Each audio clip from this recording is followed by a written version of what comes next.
Hello. Hi everyone, most welcome आप सभी students का आपके इस ऑनलाइन प्लेटफॉर्म यानी कि टेक्स्ट बुक पर और स्पेशली आपकी यूपी पुलिस कांस्टेबल की इस दिन में 2 विषय वाली क्लास में आप सभी का मोस्ट वेलकम है ना। थोड़ा सा टाइम वेस्ट ना करते हुए थोड़ा सा सेशन को हम लोग जल्दी से चलाते हैं, यानी कि थोड़ा सा फास्ट वर्जन में चलते हैं। और मैं आपको स्टार्टिंग में ही बता देती हूँ, आज की क्लास थोड़ा सा थोड़ी सी छोटी रहने वाली है ना। ड्यूरेशन की अगर मैं बात करती हूँ तो क्लास की जो पीडीएफ रहेगी वो मेरे टेलीग्राम चैनल से ले लीजिए। टेलीग्राम से सभी स्टूडेंट्स को कनेक्टेड रहना है। निशा मैम टेक्स्ट बुक नाम से मेरा टेलीग्राम चैनल है, सभी स्टूडेंट्स इसको ज्वाइन कर लेंगे। इसका लिंक मैंने ऑलरेडी डिस्क्रिप्शन बॉक्स में लगवा दिया है, ठीक है। So this is the first question. आज की क्लास का पहला पहला क्वेश्चन आपके स्क्रीन पर है। बेहद आसान सा क्वेश्चन है लेकिन बहुत ज्यादा इंपॉर्टेंट है। हाँ, लिख लेना यहाँ पर है ना कि जो नंबर सिस्टम का एक पार्ट बनता है जिसका नाम है आपका रिमाइंडर थ्योरम, या मैं कहूँ आपका ये जो शेषफल वाले क्वेश्चन है यहाँ से क्वेश्चन बनता है। इसको बोला जाता है रिमाइंडर थ्योरम। और ये हमारी रिमाइंडर थ्योरम, ये नंबर सिस्टम का एक सब टॉपिक है, काफी इंपॉर्टेंट है अपने आप में। खास करके यूपी एग्जाम्स की खासियत रही है, यहाँ से क्वेश्चंस आपका फंसता है, ठीक है। मुझे बोला गया कि 58 की पावर 29 दी गई है और इसको हम लोग भाग करेंगे 5 से। तो उस केस में शेषफल कितना होगा? अगर 58 को 5 से भाग करती हूँ तो मैडम जी 3 बचेगा। 58 को 5 से अगर मैं भाग करती हूँ तो मेरे पास में 3 शेषफल के रूप में बचता है। और पावर कह रहा है 29 है। पावर कह रहा है मुझे 29 है। पावर अगर मैं यहां पर देखना चाहूं तो मैडम एक ही बचेगी, है ना। 28 पूरा जाएगा, मेरे पास में एक ही बचेगी। और 3 की पावर 1 का मतलब मैं सीधा टिक कर सकती हूँ ऑप्शन नंबर बी, जिस किसी का भी आंसर था फर्स्ट क्वेश्चन का बिल्कुल करेक्ट है। सेकंड वाले का आंसर कितना आएगा आप मुझे बताएंगे फटाफट से कमेंट सेक्शन में। कह रहे मुझे पावर के रूप में दिया गया है, कोई दिक्कत नहीं है। इसके लिए आपको छोटा मोटा कुछ कॉन्सेप्ट पता होना चाहिए, पावर से रिलेटेड लिखिएगा। अगर मेरा बेस समान है और गुना करने के लिए कहा जाए तो पावर जुड़ जाती है। अगर बेस समान है और मुझे डिवाइड करने के लिए कहा जाए, डिवाइड समझते हो, भाग करने के लिए कहा जाए तो पावर घटा दी जाती है। एक सेकेंड भाई, ये हैंग कर रहा है।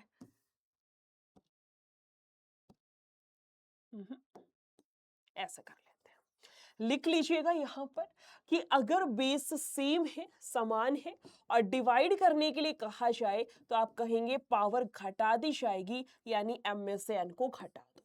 इसके अलावा लिखिएगा, अगर पावर मुझे इस तरीके से दी गई है, ब्रैकेट दिया गया है, तो हम लोग पावर की गुना कर देंगे, n इंटू एम हो गया। इसके अलावा लिखिएगा, मुझे किसी भी संख्या की पावर अगर 0 दी गई है तो आप वहां पर 1 लगा दो। किसी भी संख्या की पावर अगर हमें 0 दी गई है तो आप उसकी जगह पर 1 लगा दो। ये कुछ बेसिक कॉन्सेप्ट्स है पावर से रिलेटेड, बहुत बार क्वेश्चन आपका फंस जाता है यूपी में, समझना। कह रहे मुझे 5 की पावर 4 दी गई है, बाहर 2 है तो मैं गुना करवा दूं, 4 दूनी 8 हो गया। नीचे आएगा 125 को लिख सकते हैं 5 की पावर 3, 125 को 5 की पावर 3 और इसकी पावर 2 है, यानी मैं इसको लिख दूं 3 दूनी 6। आप कहोगे हाँ जी मैडम लिख दो, 5 की पावर 6 हो गई। ये हमारा ब्रैकेट में है तो पहले तो ब्रैकेट ही सॉल्व होती है।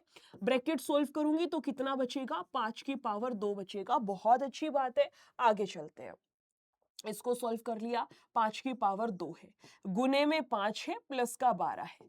5 की पावर 5 5 25, 25 5 125 एंड प्लस का 12, 5 2 7 हो गया, 2 1 3 हो गया। आप कहेंगे 137 या मैं कहूं 137। मेरे क्वेश्चन का यहां से बिल्कुल करेक्ट आंसर होगा।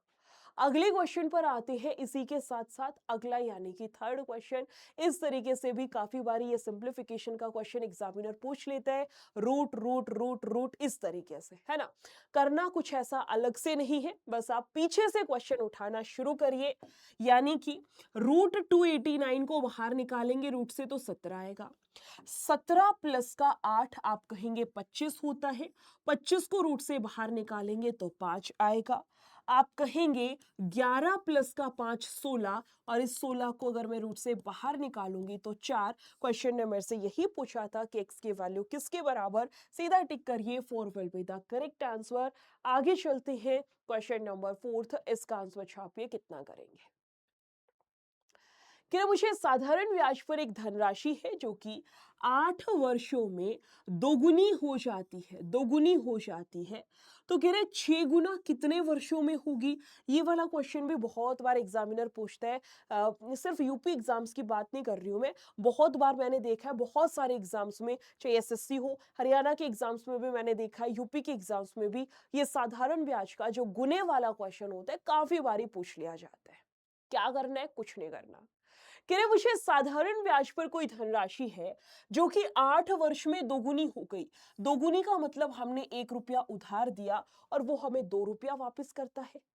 कह रहे मुझे 6 गुना होगी। 6 गुना होने का मतलब है 1 रुपया हमने किसी को उधार दिया और वो मुझे 6 रुपया वापस करेगा। कह रहे मुझे दोगुना होने में टाइम लग गया 8 साल का। आप मुझे बताइए, दोगुना होने का मतलब है 1 रुपए का ब्याज हो गया, 1 रुपया उधार देने से सामने वाला 2 रुपया वापस कर रहा है, यानी उसमें 1 रुपए का ब्याज जुड़ गया। 1 रुपया उधार दिया, 1 रुपए का ब्याज जुड़ गया, तभी तो 2 रुपया वापस मिला है ना। और इस 2 रुपये, इसका 1 रुपया का ब्याज कमाने में टाइम लग गया 8 साल का। यहां पर ब्याज कितना है, आप कहेंगे 5 रुपये का। 1 रुपया उधार देने से अगर मुझे 6 रुपया वापस मिल रहा है, यानी 5 का उसमें ब्याज बैठा है। और इसमें टाइम कितना लग गया, मुझे बस यही तो निकालना है। इतना सिंपल सा क्वेश्चन हमने इसको बना दिया कि 1 रुपए का ब्याज 8 साल में मिलता है, तो 5 रुपए का ब्याज 40 साल में मिलेगा। सीधा टिक करिए। 1 रुपए का ब्याज, आप मुझे बताइए, 8 वर्ष लग गए 1 रुपए का ब्याज कमाने में, तो 5 रुपये का ब्याज कमाने में कितना समय लगेगा। 8 5 40, सीधा टिक करिए। ऑप्शन नंबर सी मेरा करेक्ट है। मैंने शायद कल की क्लास में भी आपको बताया था। मुझे बताइए, सीआई और एसआई का 2 साल का अंतर निकालने का फॉर्मूला, डिफरेंस का फॉर्मूला बताइए कितना होगा। और सीआई और एसआई का 3 साल का अंतर यानी कि डिफरेंस निकालने का फॉर्मूला कमेंट सेक्शन में छाप दीजिए, जितने भी स्टूडेंट्स लाइव प्रेजेंट है। ठीक है, थोड़ा सा और आगे चलते हैं, यानी कि 5वां क्वेश्चन। इसका आंसर आप मुझे बताएंगे कमेंट सेक्शन में, थोड़ा सा स्पीड से चलिएगा। कि ना मुझे एक कार है जो कि एक निश्चित दूरी 48 किलोमीटर प्रति घंटे की चाल से 14 घंटे में तय करती है। उसी दूरी को 84 की गति से तय करने में कितना समय लेगी।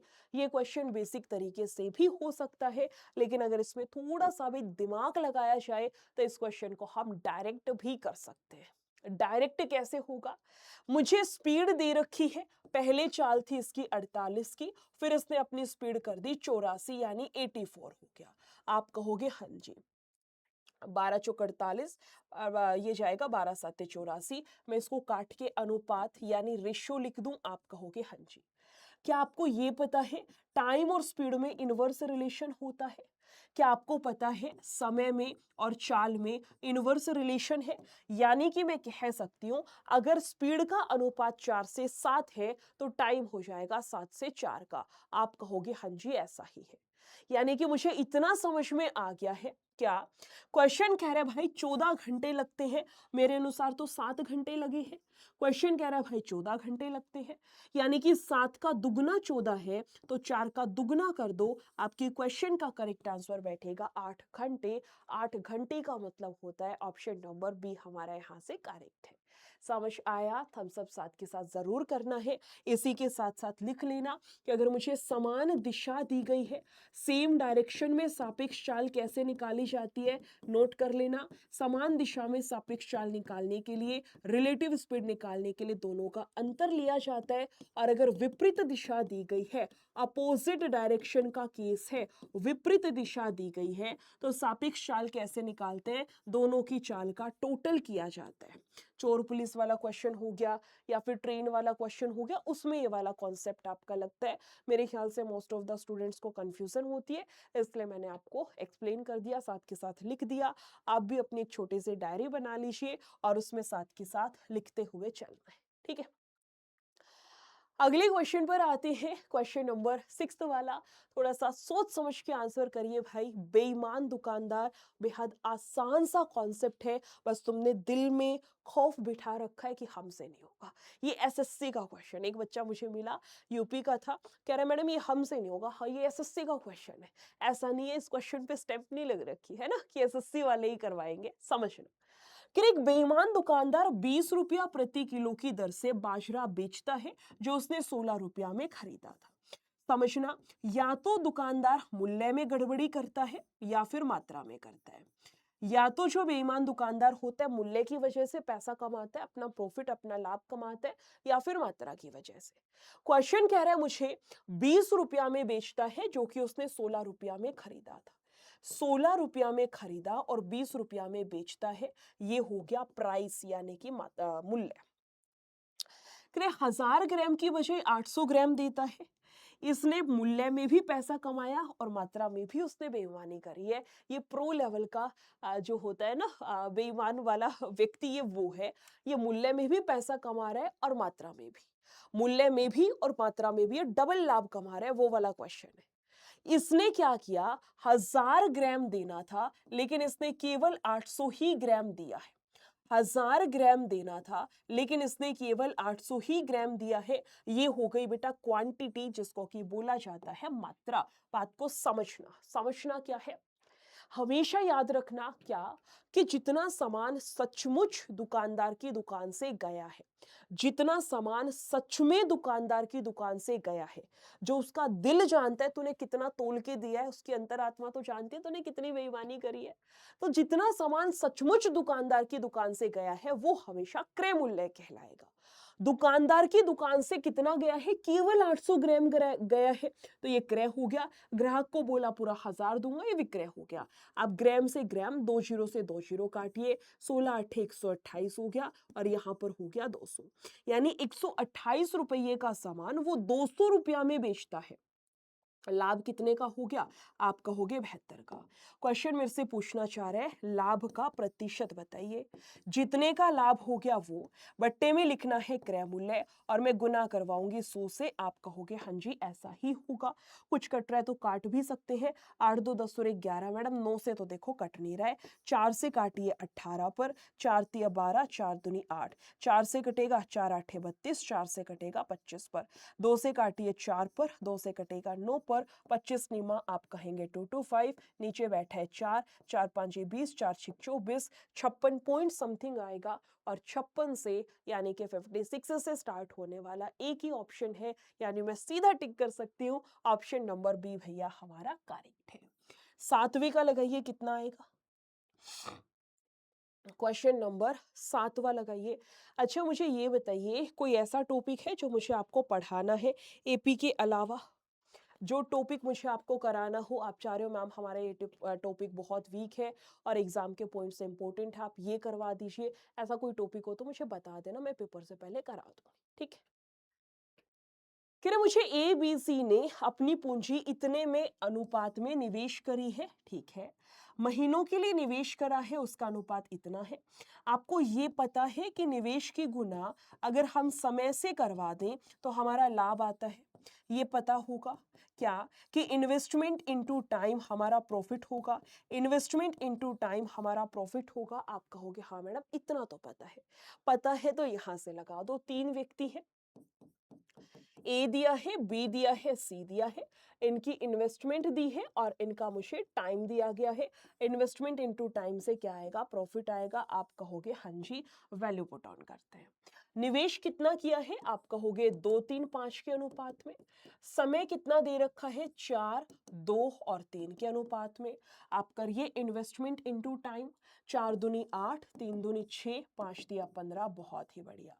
क्वेश्चन मुझे कह रहा है क्या, कि ए और बी के लाभ के बीच का अंतर इतना है। आप देखना ए और बी में अंतर कितने का बैठा है, 8 और 6 में तो 2 यूनिट का अंतर है। क्वेश्चन कह रहा है 1,86,000 का अंतर है। आप काट सकते हैं, 2 निम्मा 18, 2 तिया आप कहेंगे 1 यूनिट का मान 93,000 के बराबर है।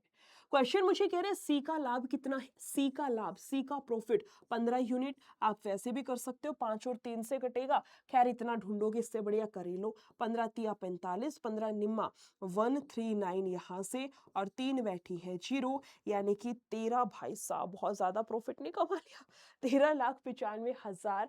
ऑप्शन नंबर सी हमारा करेक्ट है।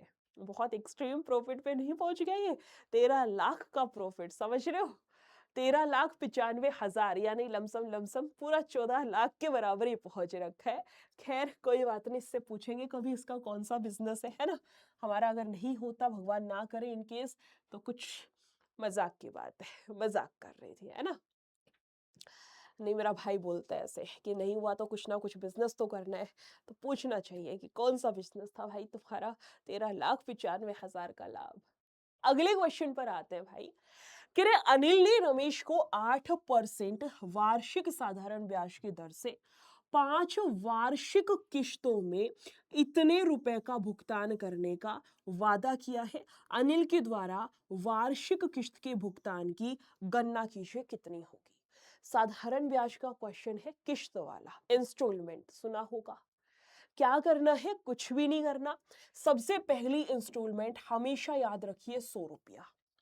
ब्याज की दर कह रहा है 8%, आप इसमें 8 जोड़ दो 108, फिर 8 जोड़ दो 116, फिर 8 जोड़ दो 8 तिया 24, फिर 8 जोड़ दो 132। मैडम ये कब तक करना है, जब तक कि इसने हमें बोला है, इसने बोला है 5 वार्षिक किश्त दी है, 5 इंस्टॉलमेंट गई है, 5 बारी किश्त भरी है। 1 2 3 4 5, हाँ जी 5 किश्त हमारे पास में आ गई तो यहाँ से टोटल कर दो। टोटल कर दो का मतलब है टोटल, है ना। आप कहोगे 6 4 10 8 18, 18 और 2 20, 2 आएगी हमारे पास में कैरी है। 3 2 5 और 1 6, 6 2 आप कहोगे 8 हो गया, और ये जाएगा मेरे पास में 5, यानी कि मेरे अनुसार कितना है 580। क्वेश्चन कह रहा है भाई ये, वो कह रहे 9,048 है, मेरे अनुसार 580 है। क्वेश्चन मेरे से पूछना चाह रहा है प्रत्येक किश्त का, है ना, वार्षिक किश्त का भुगतान करना है, यानी आप 100 यूनिट का मान यहां से निकाल के दिखा दो क्वेश्चन को, बात खत्म है। आप कहोगे 0 से तो 0 काट दीजिए, इसके अलावा कुछ कटेगा। आप कहोगे 8 से 1 और 1 0, ना देखो ऐसा तो नहीं होगा, पूरा कटेगा इससे। कोई नहीं, काट लेते हैं। 2 दूनी 2 से जाएगा 9 पर, ये जाएगा मेरे पास 2 चौका 8 हो गया, 2 पांचे 2 दूनी 2 चौका 8 हो गया। मेरे क्वेश्चन का जो भी आंसर होगा उसमें 1 0 पक्का आएगी। देखो मुझे नहीं पता क्या आंसर है, लेकिन जो मेरी बुद्धि कह रही है, जैसे मैं अप्रोच लगाती हूँ, मैं कभी भी किसी भी क्वेश्चन को सॉल्व नहीं करती हूँ। बहुत सारे मेरे पास में अप्रोच है, बहुत सारे मेथड्स हैं, किसी ना किसी तरीके से तुम्हें 4 में से तुम्हारे करेक्ट आंसर तक पहुंचा दूंगी। बस समझना बात को। मुझे समझ आ रहा है 29 का 10 का कोई लेना देना नहीं है, ये नहीं काट पाएंगे एक दूसरे को, है ना। यानी 29 इसको पूरा काटेगा, क्योंकि पॉइंट में भी आंसर नहीं है, पॉइंट में नहीं है, इसका मतलब हो ना हो 29 ने इसको पूरा निपटा दिया होगा। तो 1 0 तो आएगी आएगी साथ में चल के। मेरे क्वेश्चन का जो भी आंसर होगा उसमें 1 0 आएगी। वैसे तो बी भी कट जाएगा, एक ही 0 आएगी, मेरा मन कह रहा है। आगे चलिए, यहाँ इकाई के अंक पर 9 है और यहाँ इकाई के अंक पर 4 है। मैं 9 की किससे गुना करवाऊं कि इकाई के अंक पर 4 आ जाए। 9 एकम 9 दूनी 18, 9 तिया 27, 9 चौक 36, 9 पांचे 45, 9 छिक्का 54, 9 छिक्का 54। अब मैं ये नहीं कह रही 29 की 6 से ही गुना करवाओ ना, आप 29 की गुना 16 से भी करवा सकते हो, 29 की गुना बेटा आप 26 से भी करवा सकते हैं, 36 से भी करवा सकते हैं, 106 से भी करवा सकते हैं। कोई भी ऐसी संख्या जिसके लास्ट में मुझे 6 चाहिए, बात खत्म। यानी कि मेरा जो भी आंसर होगा उसके लास्ट में एक तो 0 आएगी और उससे पहले 6 होगा, लास्ट में एक तो 0 आएगी और उससे पहले 6 होगा, यानी मेरे क्वेश्चन के आंसर के लास्ट में 60 बैठा हुआ नजर आएगा। 60 मुझे एक ही ऑप्शन में नजर आ रहा था, मैं सीधा टिक कर दूंगी ऑप्शन नंबर ए। जितनी देर में तुम्हारा एग्जामिनर 29 के पहाड़े के चक्कर में पड़ेगा, इतनी देर में हम आंसर उड़ा करके अगला क्वेश्चन पढ़ करके उसका एनालिसिस भी कर चुके होंगे, है ना। लगाइए अगला क्वेश्चन बेहद इम्पोर्टेंट, यानी कि महत्वपूर्ण क्वेश्चन है। पता नहीं क्यों मेरा मन कह रहा है एक क्वेश्चन आपका सक्सेसिव से जरूर फंसेगा। पीवाईक्यू देखूं मैं तो ऐसा डेफिनेटली जरूरी नहीं है कि फंसेगा ही फंसेगा। पिछली बारी कभी कभार पूछ रखा था, किसी शिफ्ट में नहीं भी था, लेकिन अब की बारी मुझे लग रहा है आपका एक क्वेश्चन जरूर फंसेगा। कुछ भी नहीं करना, सीधा आपको फॉर्मूला लगाना है। कौन सा? क्रमिक बट्टा। मैंने बहुत बार आपको फॉर्मूला समझाया है। इंग्लिश में इसको बोला जाता है सक्सेसिव चेंज। किसी ने इंग्लिश में सीख रखा हो तो भाई लिख लेना, इंग्लिश में सक्सेसिव डिस्काउंट हो गया। इसके लिए एक बहुत सिंपल सा फॉर्मूला है, लेकिन बहुत सारे बच्चे कंफ्यूज होते हैं। x plus y minus x y बट्टा 100 आएगा भाई, ये माइनस का है, पीछे माइनस आएगा, पहले प्लस और फिर माइनस आएगा, बस इसमें कंफ्यूज नहीं होना है, ठीक है। जैसे क्वेश्चन मुझे कह रहा है कि पहला डिस्काउंट 20% का है, फिर 10% का है, और फिर कह रहा है 30% का है। तो अगर तीन संख्या दे दी जाए तो बहुत सारे स्टूडेंट्स कहेंगे मैडम 3 वाला फॉर्मूला भी तो होता है, हमें वो याद करवा दो। मैं नहीं करा रही, मुझे जरूरत ही नहीं है, ना मैंने खुद याद कर रखा, ना मैं अपने स्टूडेंट्स को याद कराती। हमने 2 वाला फॉर्मूला याद कर रखा है, हम 2 से ही 3 पर पहुंच जाएंगे। 2 से 3 पर कैसे पहुंचेंगे आप समझना। अब थोड़ी देर के लिए इसको इग्नोर कर दो, ये है ही नहीं, सोचो ही मत। आप सोचो बस 2 ही संख्या दी गई है, आप इसमें फॉर्मूला लगा दो, x plus y minus x into y बट्टे में हो गया 100। आप कहोगे 0 से 0 कैंसिल है, ठीक है। ये हो गया मेरे पास में 30, और भाई माइनस का 2, आप कहेंगे 28% आएगा, बहुत अच्छी बात है। अब इन दोनों को सोल्व करके जो आया है उसको उठा लो, और यहां से जो आपने छोड़ दिया था उसको उठा लो, इन दोनों पर फिर से फॉर्मूला लगा दो, यानी कि x प्लस का y माइनस का x इंटू का y और बट्टे का हो गया 100। आप कहेंगे हाँ जी ऐसा ही है। आप कहेंगे 0 से 0 कैंसिल, ये हो गया 58, और माइनस का कितना है 8 तिया 24, 3 दूनी 6, 6 और 2 8, यानी 84, और नीचे बैठा है 10, यानी एक संख्या के बाद पॉइंट। 58 में से आप 9 घटा दो, 9 घटा दो भाई 49, और पॉइंट का 6, यानी कि 49.6% का आपको डिस्काउंट दिया जा रहा है। बहुत बार ऑप्शन में होता है 30 प्लस 10 40 और ये 60, वो तो इस ऑप्शन में दे नहीं रखा, वरना एग्जामिनर 60% भी देता है बहुत बारी। और मोस्ट ऑफ द स्टूडेंट जो है कंफ्यूजन के चलते, और जिन्होंने टॉपिक कभी पढ़ ही नहीं रखा, जिनको पता ही नहीं क्या कुछ राम कहानी है, वो सीधा टोटल मारते हैं 30 प्लस 20 50, 50 प्लस 10 60। भाई ई आंसर मत करके आ जाना, है ना, इतनी बेइज्जती मत करा के आ जाना। देखो मेरी, इसका लगाइए 10वां क्वेश्चन, बहुत इजी है, बस थोड़ी सी बुद्धि लगानी पड़ेगी। इस क्वेश्चन को सॉल्व करने के लिए हम कुछ तिगड़म लगा ले तो कैसा रहेगा। ए की क्यूब माइनस बी की क्यूब, ना वैल्यू पुटिंग तो बहुत लंबा हो जाएगा, है ना। माइनस है, प्लस होता तो भी सोच लेते कि वैल्यू पुटिंग कर ले। अब क्या करें मैम, कुछ फॉर्मूला ही लगाया जा सकता है। अगर मुझे ए माइनस बी, अगर मुझे ए माइनस बी 2 के बराबर दिया गया है, अगर मैं दोनों साइड क्यूब कर दूं तो आप कहोगे ए माइनस बी की whole cube, A cube minus B cube minus का thrice of A B, A minus का बी, और 2 की क्यूब किसके बराबर होती है, आप कहोगे 8 के बराबर। सॉल्व करते हैं। ए क्यूब माइनस बी क्यूब कितनी है, आप कहेंगे 98 है, माइनस का थ्राइस ऑफ ए बी मुझे पता नहीं, ए माइनस बी कितना हो गया 2 हो गया। कुछ भी कट रहा है काट भी सकते हैं, अभी तो खैर नहीं। 98 माइनस का 3 दूनी 6 ए बी बराबर बैठे 8 के, 8 इधर आएगा तो आप कहोगे 90, 6 ए बी उधर जाएगा तो ए बी का मान कितना आएगा, आप कहेंगे 15 के बराबर। क्वेश्चन ने मेरे से यही पूछा था, ए इंटू बी कितना आएगा, आप कहेंगे 15, 15 का मतलब है डी मेरा करेक्ट आंसर है। समझ आ गया? तो 11th क्वेश्चन का आंसर कमेंट में करिए कितना करेंगे। एक क्वेश्चन एज का भी डेफिनेटली फंसेगा, नोट कर लेना। आयु संबंधित प्रश्न एग्जामिनर का इंपॉर्टेंट टाइप बनती है, या तो पार्टनरशिप से साझेदारी से क्वेश्चन डालेगा, या फिर आपका हो सकता है इस टॉपिक से आ जाए, ठीक है। कह रहे मुझे वर्तमान में विमल और विनय की आयु का अनुपात इतना दिया गया है, 6 साल के बाद विमल की आयु 26 साल होगी। बेटा 6 साल के बाद अगर विमल 26 का है तो वर्तमान में तो 20 साल का होगा। विमल की वर्तमान आयु कितनी है, विमल की प्रेजेंट एज कितनी हो गई, 20 साल हो गई। क्वेश्चन कह रहा है मुझे ये विमल है और ये विनय है, विनय विनय है, इनकी वर्तमान आयु तो 4 और 5 है। मुझे अभी अभी पता चला है ये किसकी थी, विमल की, विमल की वर्तमान आयु मुझे अभी अभी पता चली है 20 के बराबर है। विमल वर्तमान में 20 के बराबर है, 20 के बराबर है। तो मुझे बताइए 20 अगर 4 यूनिट का मान है तो 5 यूनिट का मान हो कितना होगा? 4 5 20, आप कहेंगे 5 5 25, यानी कि हम लोग सीधा टिक कर सकते हैं। ऑप्शन नंबर सी हमारे यहाँ से करेक्ट है। समझ आ रहा है? तो 12वें क्वेश्चन का आंसर फटाक से कमेंट में फोड़ दो। मैं बहुत ज़्यादा कमेंट्स वगैरह ना देख रही ना ले रही हूँ, है ना? मुझे पता है पेपर में कितना समय आपके पास में बच रखा है, कितनी सदियाँ बच रखी हैं, इसलिए मेरा फोकस है कि मैं 30 ही मिनट आज पढ़ाऊँगी, तो 30 मिनट में एटलीस्ट हम 20-22 क्वेश्चंस कर लें। काम ज़्यादा और बातें कम, वो वाला कॉन्सेप्ट है ना? कम समय में ज़्यादा क्वेश्चंस हो जाए। कह रहे मुझे समांतर श्रेणी का कौन-सा पद, ये 3 फिर 8 फिर 13 फिर 18, मैडम जी सब में 5-5 का अंतर है, तो कॉमन डिफरेंस सार्वा अंतर तो 5 हो गया। A1 का मान 3 हो गया। कह रहे कौन सा पद इसका 78 होगा, मुझे ये निकालना है। nth पद का फॉर्मूला लगेगा a प्लस का n-1 इंटू में d वाला। nth का मान कितना है? 78 है।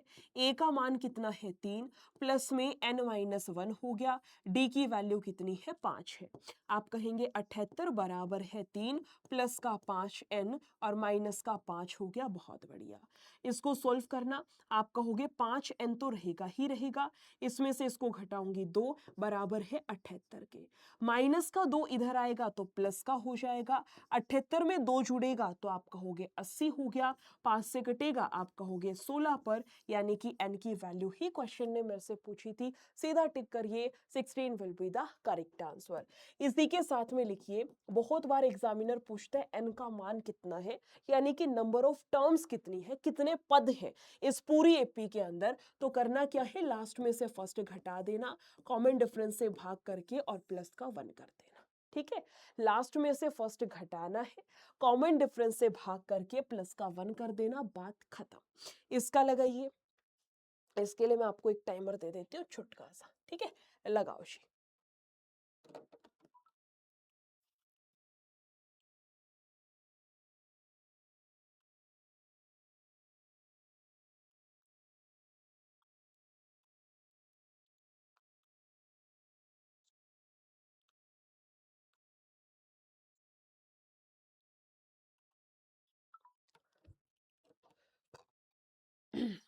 कह रहे मुझे एक समद्विबाहु, सम मतलब समान, द्वि मतलब दो, बाहु मतलब भुजाएं, ऐसी एक त्रिभुज है जिसकी की दो भुजाएं समान दे रखी हैं, जिसमें पहले वाली का मान 10 है, दूसरे वाली भुजा भी 10 है और तीसरे वाली का मान 12 है।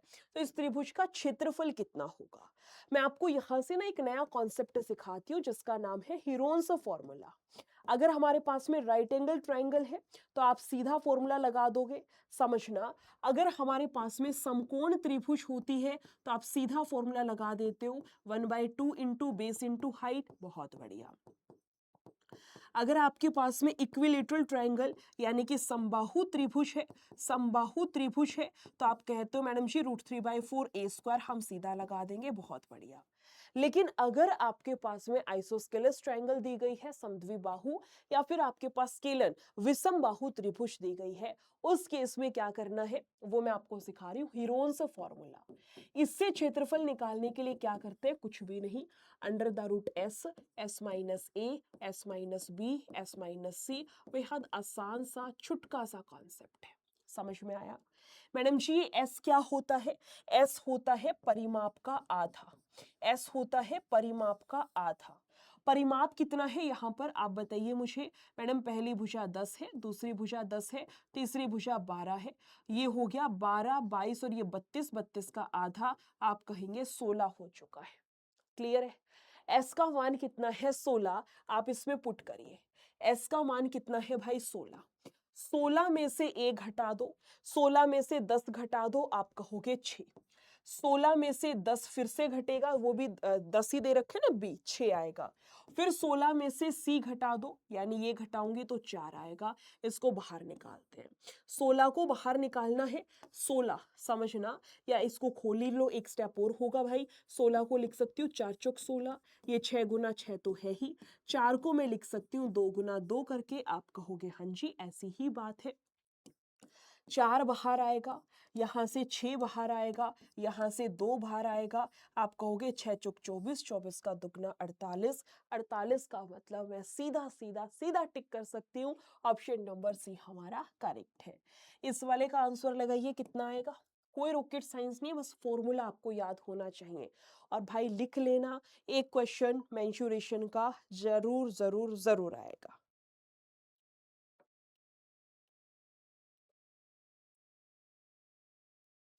एक क्वेश्चन मेंसुरेशन का भाई जरूर आएगा, लिख लेना, मैं पहले बता दे रही हूँ, है ना। क्षेत्रामिति से एक क्वेश्चन जरूर आएगा। अब वो एग्जामिनर की चॉइस है, या तो 2D से देगा या 3D से देगा, पर एक क्वेश्चन आएगा जरूर।